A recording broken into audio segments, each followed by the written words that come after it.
Hello everyone, कैसे हैं आप सभी। तो फ्रेंड्स, आज की क्लास में हम कवर करने वाले हैं आपका पेपर 1 में यूनिट 2 रिलेटेड है आपकी रिसर्च एप्टीट्यूड से। तो आज की क्लास आपकी रिसर्च एप्टीट्यूड पर होगी और रिसर्च एप्टीट्यूड पर आज आपकी क्लास 1 है, ठीक है, लेक्चर 1 है। लेकिन इससे पहले आज हम अपनी क्लास को स्टार्ट करें, एक बार हम अपने सिलेबस को देखते हैं पेपर 1 का, ठीक है। तो फ्रेंड्स, ये आपका पेपर 1 का सिलेबस है, ठीक है। पेपर 1 के सिलेबस को 10 यूनिट में डिवाइड किया गया है, तो आप भी डेली सिलेबस को देखा कीजिए। तो फ्रेंड्स, सिलेबस और प्रीवियस ईयर क्वेश्चंस को आप डेली अपने घर पर देखा कीजिए, ठीक है। ये बहुत ज़रूरी होता है, आपको ये एक डायरेक्शन देता है कि आपको कहाँ से स्टार्ट करना है और कहाँ जाना है, ठीक है। तो चलिए हम पेपर 1 का सिलेबस एक बार देख लेते हैं शॉर्ट में। तो सबसे पहले यूनिट 1 है आपकी टीचिंग एप्टीट्यूड, ठीक है। तो टीचिंग एप्टीट्यूड आपका कवर हो चुका है पूरा बहुत ही अच्छे से, ठीक है। तो टीचिंग एप्टीट्यूड का क्योंकि सिलेबस काफ़ी बड़ा होता है, इसीलिए हमें इसे करने में थोड़ा टाइम लगा, लेकिन जो बाकी की यूनिट हैं उनको करने में ज़्यादा टाइम नहीं लगेगा, वो 2 से 3 क्लास में आपका कवर हो जाएगा, ठीक है। तो यूनिट 1 आपका हो चुका है। यूनिट 1 के बाद है आपका यूनिट 2 रिलेटेड है आपका रिसर्च एप्टीट्यूड से। रिसर्च एप्टीट्यूड को आज की क्लास में हम कवर करने वाले हैं, ठीक है। तो ये भी आपका 2 से 3 क्लास में कंप्लीट हो जाएगा। नेक्स्ट है आपका कॉम्प्रीहेंशन यूनिट 3।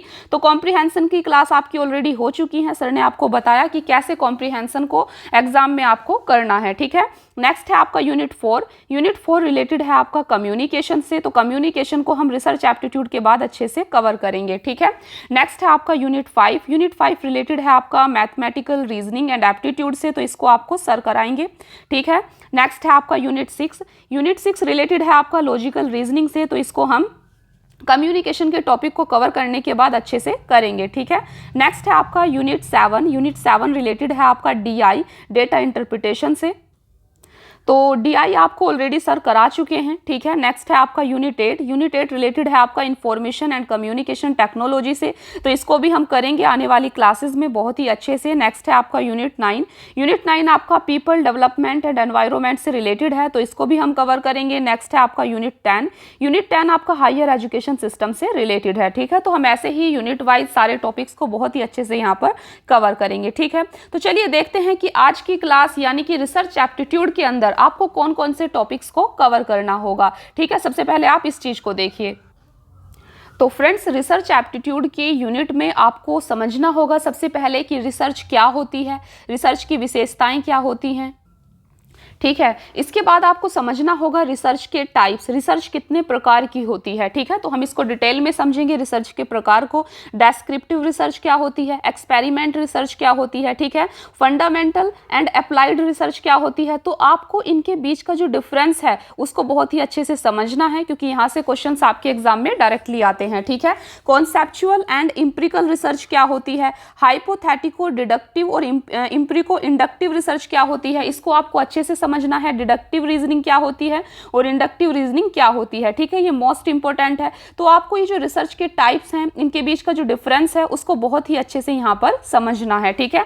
हम रिसर्च टाइप में ही बात करेंगे। एक्शन रिसर्च क्या होती है, अप्लाइड रिसर्च क्या होती है, ये मोस्ट इंपॉर्टेंट है, यहाँ से डायरेक्टली क्वेश्चन आते हैं, ठीक है।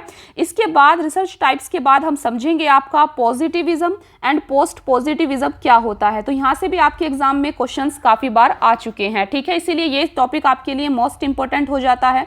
तो पॉजिटिविज्म और पोस्ट पॉजिटिविज्म क्या होता है इसको हम अच्छे से समझेंगे, ठीक है। नेक्स्ट आपको समझना होगा क्वांटिटेटिव डेटा और क्वालिटेटिव डेटा में क्या डिफरेंस होता है, ठीक है। तो क्वांटिटेटिव डेटा क्या होता है, इसका कहाँ यूज करते हैं, तो रिसर्च एप्टीट्यूड में ये आपको समझना होगा। तो अभी हम रिसर्च एप्टीट्यूड के टॉपिक्स देख रहे हैं कि आपको कौन कौन से टॉपिक्स को रिसर्च एप्टीट्यूड में कवर करना है, ठीक है। तो चलिए देखते हैं। नेक्स्ट आपको समझना होगा रिसर्च स्टेप्स को। तो रिसर्च कितने स्टेप्स में कंडक्ट की जाती है, ठीक है। तो क्या क्या स्टेप्स होते हैं और इनसे रिलेटेड क्या सब क्वेश्चन पूछे जाते हैं, तो ये हम बहुत ही अच्छे से देखने वाले हैं। नेक्स्ट है आपका, देखिए आपको समझना होगा फ्रेंड्स यहाँ पर वेरिएबल्स के बारे में। एक टॉपिक्स आपका रिसर्च एप्टीट्यूड में वेरिएबल्स का होता है। तो वेरिएबल्स में आपको देखना होता है कि इंडिपेंडेंट वेरिएबल क्या होते हैं, डिपेंडेंट वेरिएबल क्या होते हैं, कंट्रोल वेरिएबल्स क्या होते हैं, ठीक है। टाइप्स ऑफ स्केल को आपको समझना होता है। नॉमिनल स्केल क्या होता है, ordinal scale, interval scale, ratio scale, ठीक है। एक्स पोस्ट फैक्टो रिसर्च क्या होती है, एक्सपेरिमेंटल रिसर्च क्या होती है।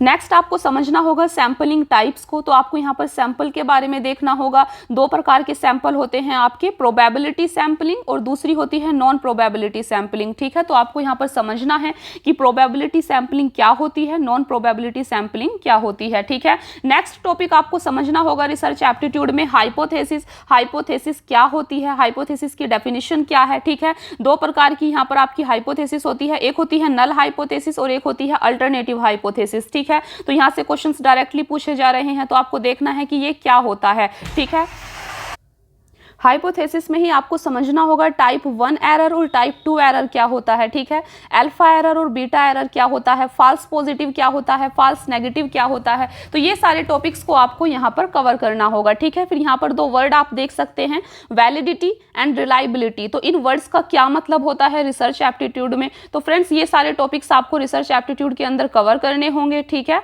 चलिए स्टार्ट करते हैं। देखिए, तो सबसे पहले समझते हैं कि व्हाट इज रिसर्च, रिसर्च क्या होती है। ठीक है, सबसे पहले हम इस चीज को समझते हैं। तो रिसर्च का मतलब देखिए, रिसर्च आपका दो वर्ड से मिलकर बना हुआ है, री प्लस सर्च। ठीक है, री प्लस सर्च से मिलकर ये बना है। तो री का मतलब होता है दोबारा, अगेन। ठीक है, और सर्च का मतलब क्या होता है, खोजना। तो यहाँ पर इस रिसर्च का मतलब है दोबारा से किसी चीज को खोजना। ठीक है, रिसर्च का क्या मतलब है, दोबारा से किसी चीज को खोजना। तो फ्रेंड्स जो ऑलरेडी चीजें हैं, जो हमारे चारों तरफ चीजें हैं, ठीक है, हम उन्हीं पर ही रिसर्च करते हैं। तो उन्हीं को ही हम और बेटर बनाने की कोशिश करते हैं। आप एक चीज समझिए कि हम जो भी जानते हैं, हमारी जो नॉलेज है वो इनकम्प्लीट है। ठीक है, वो पूरी नहीं है। हम किसी भी चीज के बारे में पूरी तरह से नहीं जानते हैं, उस पर और रिसर्च होने की जरूरत है। ठीक है, तो हम रिसर्च करते हैं तो और बेटर उस चीज को जान पाते हैं। तो आपको पता है कि साइंस टेक्नोलॉजी को आजकल देश के अंदर कितना बढ़ावा दिया जा रहा है। ठीक है, आपको पता है कि टीवी के नए नए मॉडल आ रहे हैं। पहले टीवी कैसा होता था, वो डिब्बा टाइप होता था। ठीक है, लेकिन अभी जो है जो कितना अपडेट कर दिया गया है। ठीक है, तो उस चीज पर रिसर्च हुई। तो टीवी तो पहले से ही था, ठीक है, लेकिन इस पर क्या हुई, रिसर्च हुई। रिसर्च का क्या मतलब है, दोबारा से खोजना। क्यों, क्योंकि हम किसी भी चीज को कंप्लीटली नहीं जानते हैं, उसमें रिसर्च का स्कोप हमेशा रहता है। ठीक है, तो रिसर्च हम करते हैं ताकि अपनी लाइफ को और बेटर बना पाएं, चीजों को और अच्छे से समझ पाएं। ठीक है, तो रिसर्च का मतलब ये होता है। तो फ्रेंड्स एक चीज और समझिए, यहाँ पर रिसर्च का जैसे ही नाम आता है तो आपके माइंड में आता होगा तुरंत साइंस। ठीक है, लेकिन ऐसा नहीं है। तो रिसर्च केवल साइंस में ही नहीं की जाती, रिसर्च किसी भी फील्ड में आप कर सकते हैं। ठीक है, किसी भी चीज के ऊपर आप रिसर्च कर सकते हैं, क्योंकि हमेशा हर चीज के ऊपर कुछ ना कुछ नया जानने का एक स्कोप हमेशा होता है। ठीक है, देखिए रिसर्च क्या होता है, एक केयरफुल इन्वेस्टिगेशन और inquiry specially through search for new facts. ठीक है, in any branch of knowledge. तो रिसर्च हम करते हैं किस लिए, न्यू फैक्ट्स को जानने के लिए, नई जानकारी के लिए हम रिसर्च करते हैं। ठीक है, और एनी ब्रांच ऑफ नॉलेज, तो आप किसी भी ब्रांच में, ऐसा नहीं है कि सिर्फ आप साइंस में रिसर्च करेंगे, आप किसी भी ब्रांच, नॉलेज की ब्रांच में रिसर्च को कर सकते हैं न्यू फैक्ट्स को जानने के लिए। तो जब भी हम रिसर्च करते हैं हम कुछ नया जानते हैं। ठीक है, न्यू फैक्ट्स को जानते हैं रिसर्च के द्वारा। देखिए नेक्स्ट है आपका systematised effort to gain new knowledge. तो जैसा कि बताया, रिसर्च हम किस लिए करते हैं, रिसर्च क्या है, रिसर्च हम न्यू नॉलेज के लिए करते हैं। ठीक है, न्यू नॉलेज को प्राप्त करने के लिए एक सिस्टेमेटिक एफर्ट होता है रिसर्च। ठीक है, ऐसा नहीं है आप कैसे भी रिसर्च कर ले। तो रिसर्च के प्रॉपर स्टेप्स होते हैं कि कैसे आपको रिसर्च करना है। ठीक है, तो रिसर्च को सिस्टेमेटाइज्ड एफर्ट होता है किस चीज के लिए, न्यू नॉलेज को गेन करने के लिए। ठीक है, देखिए systematic method of finding solution to a problem. देखिए जो रिसर्च होती है फ्रेंड्स, रिसर्च करने के लिए सबसे पहला जो स्टेप होता है, सबसे पहले जरूरी है कि आपके पास कोई प्रॉब्लम होना चाहिए। ठीक है, प्रॉब्लम बोल दीजिए या फिर कोई क्वेश्चन होना चाहिए जिसका आप आंसर फाइंड आउट करना चाहते हैं, जिस प्रॉब्लम का आप सॉल्यूशन पाना चाहते हैं। ठीक है, तो रिसर्च करने के लिए सबसे पहला स्टेप क्या होता है कि आपके पास कोई प्रॉब्लम होनी चाहिए। आप रिसर्च तभी करेंगे ना, इस प्रॉब्लम का सॉल्यूशन पाने के लिए ही रिसर्च करेंगे। ठीक है, तो systematic method of finding solution to a problem, तो आपके पास सबसे पहले एक प्रॉब्लम होनी चाहिए, आप उसके सॉल्यूशन को फाइंड करने के लिए ही रिसर्च करते हैं। ठीक है, तो ये चीज थी आपकी, हमने यहाँ पर समझा कि आखिर रिसर्च क्या होता है। ठीक है, अभी हम समझते हैं कैरेक्टरिस्टिक्स ऑफ रिसर्च, रिसर्च की विशेषताएं क्या होती हैं। ठीक है, आप ऐसा भी कह सकते हैं कि एक अच्छी रिसर्च क्या होगी, गुड रिसर्च के अंदर कौन कौन से गुण का होना जरूरी है, ठीक है। तो सबसे पहले directed towards the solution of a problem. तो जैसे कि मैंने आपको बताया कि सबसे पहला स्टेप क्या होता है रिसर्च का, कि आपके पास किसी प्रॉब्लम का होना जरूरी है जिसका आपको सॉल्यूशन फाइंड आउट करना है, ठीक है, क्वेश्चन होना जरूरी है आपके पास। तो directed towards the solution of a problem, तो रिसर्च हमेशा किसी प्रॉब्लम के सॉल्यूशन को ही फाइंड आउट करने के लिए की जाती है, ठीक है। Emphasize the development of generalization, तो जब भी आप रिसर्च करते हैं, ठीक है, रिसर्च किस चीज के डेवलपमेंट पर बेस होती है, जनरलाइजेशन। तो जनरलाइजेशन वर्ड काफी इंपॉर्टेंट है। तो जनरलाइजेशन क्या होता है, देखिए जब भी हम रिसर्च करते हैं, ठीक है, तो हम रिसर्च कर उस नॉलेज को, ऐसी नॉलेज हम लेते हैं जो कि पहले से सीक्रेट थी, ठीक है, जो हमें नहीं पता था। आप यहाँ पर एक एग्जांपल ले सकते हैं कोविड-19 का। तो जब कोविड-19 आया तो उसकी वैक्सीन के बारे में किसी को भी नहीं पता था, ठीक है। उसकी जो वैक्सीन थी, उसका जो सॉल्यूशन था वो एक तरीके से सीक्रेट था, लेकिन वो एग्जिस्ट करता था, ठीक है, कहीं ना कहीं तो वो था। लेकिन फ्रेंड्स हमें उस नॉलेज के बारे में पता नहीं था, तो फिर क्या हुआ, उस चीज पर रिसर्च हुई कि कैसे चीजों को किया जाए। तो आज कोविड-19 की जो वैक्सीन है वो इतनी जनरलाइज हो चुकी है, इतनी सामान्य हो चुकी है कि हर किसी को पता है कि अगर आप इस वैक्सीन को लगाते हैं तो आप कोविड-19 ठीक हो जाता है आपका, ठीक है, ये बीमारी ठीक हो जाएगी। तो जो रिसर्च होती है फ्रेंड्स, ये किस चीज पर एम्फेसाइज करती है, किस चीज पर बल देती है, वो चीजों के सामान्यकरण पर बल देती है। जनरलाइजेशन का मतलब होता है सामान्यकरण, किसी भी चीज को, ठीक है, जो पहले सीक्रेट थी, किसी को नहीं पता था, उस चीज पर रिसर्च करके, उस चीज पर नॉलेज प्राप्त करके उसको इतना जनरलाइज बना देना, इतना सामान्यकरण कर देना उसका कि उसके बारे में हर किसी को पता चल जाए, ठीक है, वो काफी जनरलाइज हो जाए। तो ये जो है आपका रिसर्च की एक विशेषता है। नेक्स्ट है आपका बेस्ड अपॉन ऑब्जर्वेबल एक्सपीरियंस और एम्पिरिकल एविडेंस। तो जो रिसर्च होती है वो एक ऑब्जर्वेबल एक्सपीरियंस पर आधारित होती है, ठीक है। पहले आप चीजों को ऑब्जर्व करते हैं, देखते हैं, देन आप कोई कंक्लूजन उसका देते हैं। नेक्स्ट है आपका demands accurate observations and description. तो रिसर्च करते टाइम जो आपका ऑब्जर्वेशन है वो एक्यूरेट होना चाहिए, मतलब बिल्कुल सही होना चाहिए, ठीक है। तो बहुत ही ज्यादा एक्यूरेट होना जरूरी है रिसर्च के टाइम में आपका ऑब्जर्वेशन। नेक्स्ट है requires carefully designed procedure and expertise. तो रिसर्च करने के लिए एक डिजाइंड प्रोसीजर का होना काफी जरूरी है, यानी कि जो भी एक रिसर्च स्टेप्स होते हैं उनको केयरफुली फॉलो किया जाना चाहिए, और एक्सपर्टीज का होना जरूरी है। ऐसा नहीं है कि कोई भी व्यक्ति रिसर्च कर सकता है, ठीक है, उसे उसके बारे के जिस भी चीज के बारे में रिसर्च करना है उसके बारे में नॉलेज का होना बहुत जरूरी है, ठीक है, एक्सपर्टीज का होना जरूरी है। नेक्स्ट है ऑब्जेक्टिविटी एंड लॉजिकल, ठीक है। तो ये काफी इंपॉर्टेंट है, यहाँ पर आपको दो वर्ड को समझना है कि ऑब्जेक्टिविटी क्या होता है, ठीक है, और सब्जेक्टिविटी क्या होता है। देखिए फ्रेंड्स, ये है आपका ऑब्जेक्टिविटी और ये है आपका सब्जेक्टिविटी, ठीक है, ये वर्ड आपने काफी बार सुने होंगे। तो जब हम रिसर्च करते हैं तो रिसर्च के अंदर सब्जेक्टिविटी होना चाहिए या ऑब्जेक्टिविटी, तो ये वैसे डिपेंड करता है, ठीक है, लेकिन रिसर्च के अंदर ऑब्जेक्टिविटी का होना काफी ज्यादा जरूरी होता है, ठीक है। तो ऑब्जेक्टिविटी का क्या मतलब होता है, ऑब्जेक्टिविटी का बेसिकली मतलब होता है कि आपको रिसर्च करते टाइम, ठीक है, सबसे पहले आप समझिए कि ऑब्जेक्टिविटी और सब्जेक्टिविटी होता क्या है, ठीक है।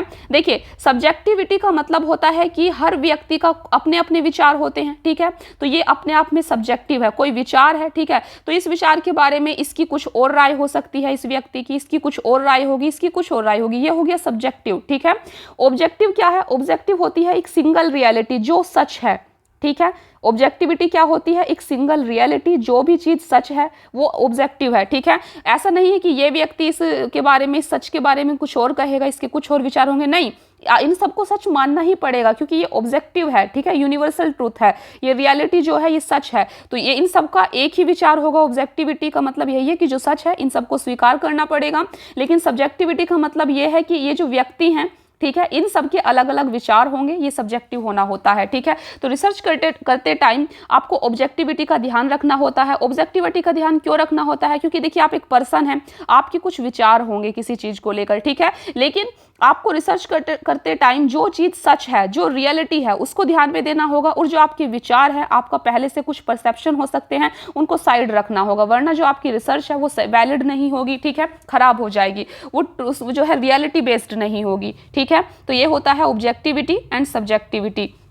नेक्स्ट, रिसर्च का और कैसा होना ज़रूरी है, तो ये meaningfully planned, systematically executed, carefully recorded and reported. तो जब भी आप रिसर्च करते हैं, ठीक है, वो प्लानिंग वे में होता है। तो अभी हम रिसर्च स्टेप की बात करेंगे कि कैसे रिसर्च होती है, ठीक है। तो मीनिंगफुली प्लान्ड होती है, फिर उसको आप सिस्टेमेटिकली एग्जीक्यूट करते हैं जब रिसर्च करते हैं, केयरफुली रिकॉर्ड करना होता है, आपको ध्यान रखना होता है कि कहीं अनबायस आपको रहना होता है, ठीक है।